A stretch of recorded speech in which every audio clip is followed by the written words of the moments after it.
రైతు సోదరులందరికీ నమస్కారం. Welcome back to our channel.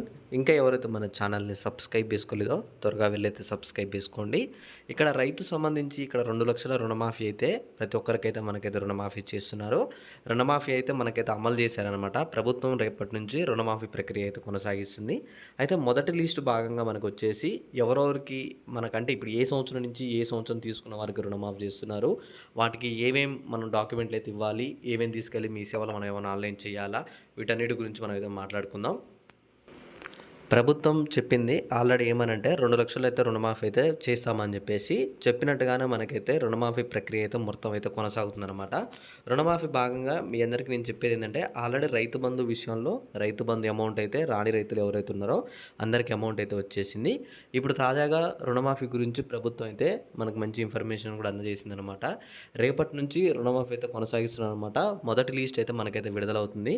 ఆ లిస్ట్‌లో మీ పేరు ఉందా లేదో రుణమాఫీ లిస్ట్‌లో మీరు చెక్ చేసుకోవాలనుకుంటే కింద డిస్క్రిప్షన్‌లో మన టెలిగ్రామ్ లింక్ ఉంటది. మీరు ఆ గ్రూప్‌లో జాయిన్ అయితే అక్కడ మీకు పీడిఎఫ్ పెడతాననమాట ఒకటి. అంటే ఎవరెవరికి రేపు రుణమాఫీ కాబోతున్నాయి అనే పీడిఎఫ్ అయితే మనకైతే అక్కడ ఉంటది. మీరు అక్కడి నుంచి వెళ్ళి డైరెక్ట్‌గా చెక్ చేసుకోవచ్చు. మీకు రుణమాఫీ అయినాయా లేవా అని చెప్పేసి. రుణమాఫీ ఎలా చెక్ చేసుకోవాలని చెప్పి కూడా నేను ఒక వీడియో చేశాను. మీరేం వరీ కానవసరం లేదు. అయితే ఇక్కడ రైతు బంధు రాని ఎవరైనా ఇంకా ఉంటే ఒకసారి మీరు కామెంట్ చేయండి. మీ పేరు మీద ఎన్ని గుంటల పొలం ఉంది? ఎన్ని ఎకరాల పొలం ఉంది? రైతు బంధు అమౌంట్ వచ్చిందా? రాలేదని చెప్పేసి. ఒకవేళ మీకు రాకపోతే నేను చెప్తాననమాట ఎప్పుడొస్తాయని చెప్పేసి.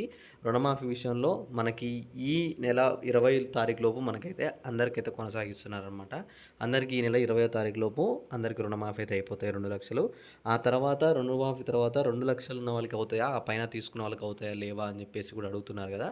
కేవలం 2,00,000 లోపు ఉన్న వాళ్ళకే అమౌంట్ అయితే రుణమాఫీ చేస్తున్నారనమాట. 2,00,000 పైన మీకు ఒక్క రూపాయి ఎక్కువ ఉన్నా సరే రుణమాఫీ అయితే అవ్వదనమాట. ఓకే. ఇంకా మీకు దాని గురించి ఏమైనా అప్డేట్స్ వస్తే మాత్రం నేను వీడియో చేసి అందిస్తాను.